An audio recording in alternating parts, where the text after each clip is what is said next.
Hey, what's up fellows, it's Boy here. I have got something epic to show you. A Wolverine's action figure. Guess what?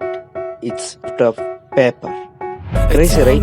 Let me show how cool. And it's gonna be a documentary rather than a tutorial and showing details. Now sit back and enjoy it. But I don't give a fuck, I'ma keep chasing.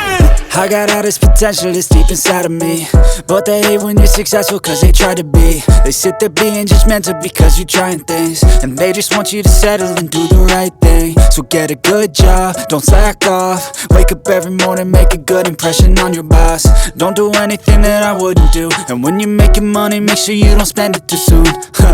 Fuck that, I'll do what I wanna do. I got a different path from everyone and that includes you.